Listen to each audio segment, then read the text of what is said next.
라디오에서 흘러나오는 익숙한 노래의 제목이 혀끝에서 맴돌다 사라져버린 순간을 기억하십니까? 중요한 화상회의 중에 상대방의 질문을 머리로는 이해했는데 그에 맞는 가장 적절한 단어가 안개 속에 갇힌 것처럼 떠오르지 않아 찰나의 정적이 흘렀던 순간은요. 우리 마음속에서 생각과 말 사이에는 얼마만큼의 거리가 있는 걸까요? 그 보이지 않는 틈새, 그 찰나의 지연은 어디에서 오는 걸까요? 이것이 오늘 우리가 함께 풀어갈 질문입니다. 안녕하십니까? 카일렌 아리스입니다. 마인드 오디세이 클래식 로그 4번째 시간입니다. 최근 제 상담실에는 화성기지의 정밀기기 기술자인 엘리아가 찾아오고 있습니다.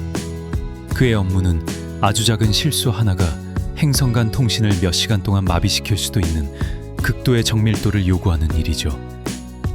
그는 깊은 불안에 빠져 있었습니다.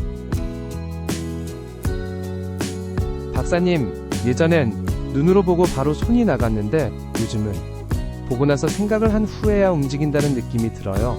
그 아주 짧은 딜레이가 우주만큼이나 거대하게 느껴져서 숨이 막힙니다. 이젠 사람들과 이야기할 때도 무슨 말을 해야 할지 머릿속에서 버퍼링이 걸리는 기분이에요. 저는 그의 뇌 컴퓨터 인터페이스 로그를 통해 그의 생각의 속도와 주의력을 밀리세컨드, 즉 1000분의 1초 단위로 측정했습니다. 그리고 그에게 설명해 주었죠. 엘리야, 당신의 증상에는 이름이 있습니다. 바로 인지 과부하로 인한 미세 오리 증후군이라고 부릅니다. 진단 기준은 명확합니다. 첫째, 당신처럼 고도의 정밀도를 요구하는 정보 처리 업무에 장기간 노출될 것. 둘째, 그 결과로 측정 가능한 반응 속도 저하나 판단 오류 증가가 나타날 것. 그리고 마지막으로 그로 인한 극심한 직업적 불안이나 사회적 고립 같은 2차적인 문제가 발생할 것. 당신의 사례는 이 모든 기준에 부합합니다. 이것은 당신의 의지나 능력이 부족해서가 아닙니다. 마치 컴퓨터에 너무 많은 프로그램을 한꺼번에 켜면 과열되어 느려지는 것처럼 당신의 뇌가 처리할 수 있는 정보의 한계를 넘어섰다는 신호입니다. 엘리야, 이 진단이 두렵게 들릴 수 있다는 걸 압니다. 하지만 가장 중요한 차이점을 알아야 합니다. 당신의 뇌는 고장난 것이 아닙니다. 우리가 흔히 말하는 뇌신경장애나 인지장애는 컴퓨터의 CPU가 타버리거나 하드디스크가 긁힌 것처럼 뇌의 부품 자체에 물리적인 손상이 생긴 경우입니다. 하지만 당신의 증상은 다릅니다. 당신의 뇌라는 컴퓨터는 최신형이고 모든 부품은 정상입니다. 다만 우리 뇌의 최고 경영자 또는 관제탑 역할을 하는 전두엽 피질이 너무 많은 업무 지시와 정보 폭격에 시달린 나머지 일시적으로 제 기능을 못하게 된 일종의 기능적 과부하 상태인 것이죠. 그래서 이 증상은 회복이 가능합니다. 뇌가 손상된 것이 아니라 단지 너무 지쳐서 잠시 쉬게 해달라고 보내는 비상신호인 셈이니까요.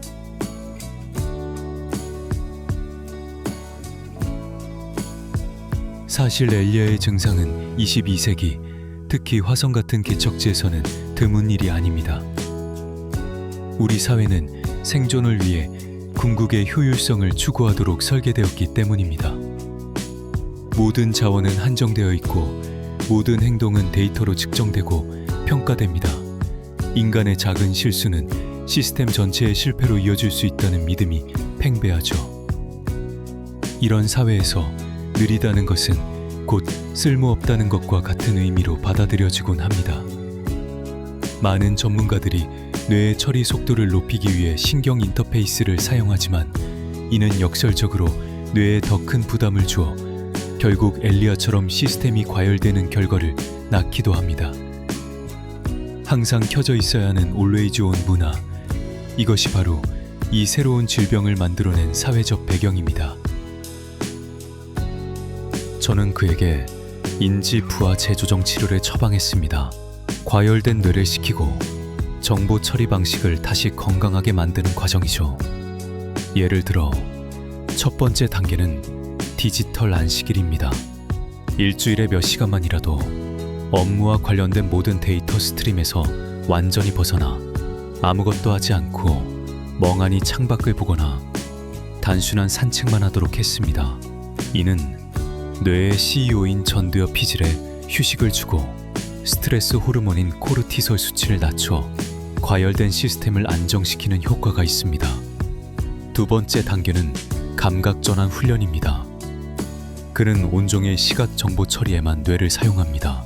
저는 그에게 눈을 감고 오직 청각에만 의지해 음악을 듣거나 손의 촉각만으로 여러 가지 재질의 물건을 구별하는 훈련을 시켰습니다.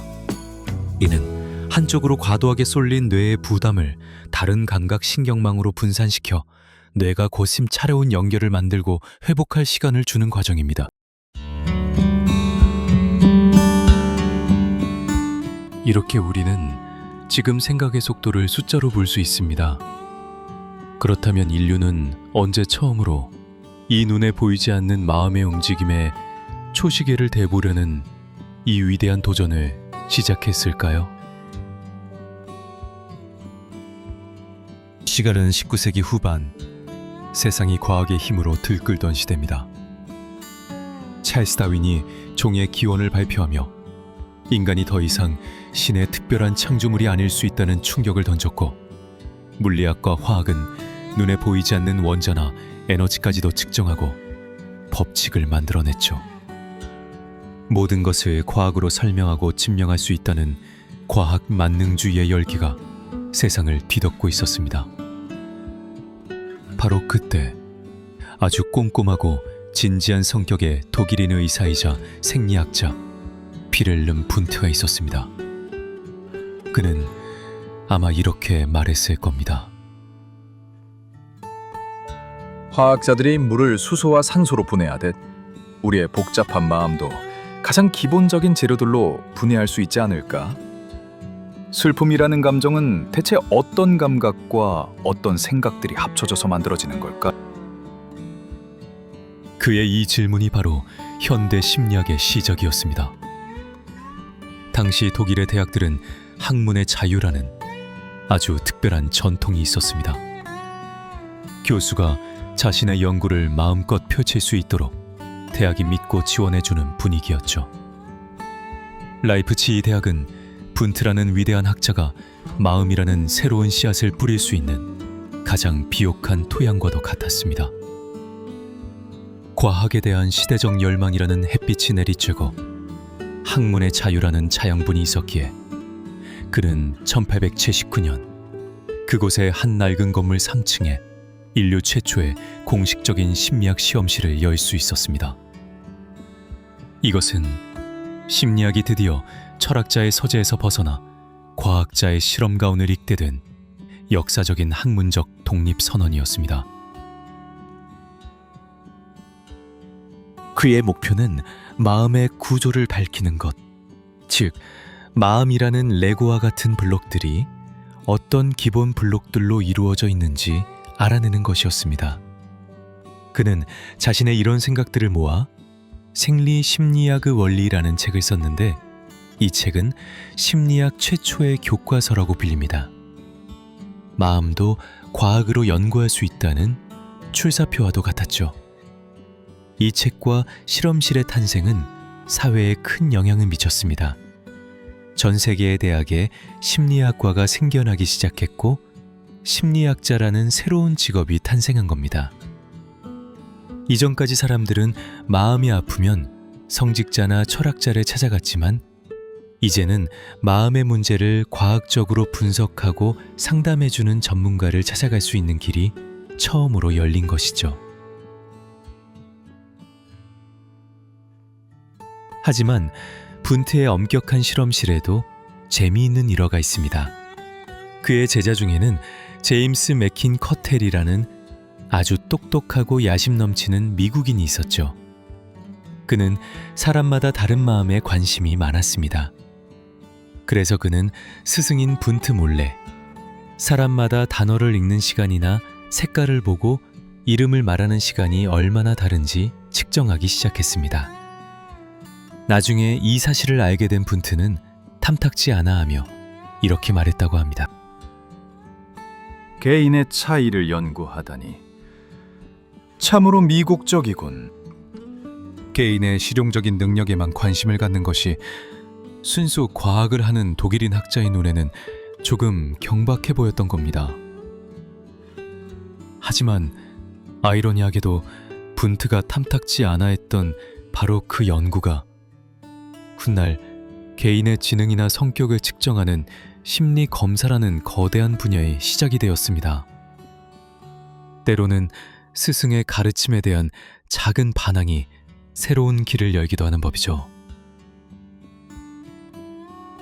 분트는 이렇게 측정 가능한 의식의 세계를 탐구하고 있을 때 오스트리아 빈에서는 전혀 다른 목소리가 들려오기 시작했습니다. 바로 지그문트 프로이트가 이끄는 정신분석이었죠. 분트는 프로이트의 이론을 매우 못마땅하게 생각했습니다.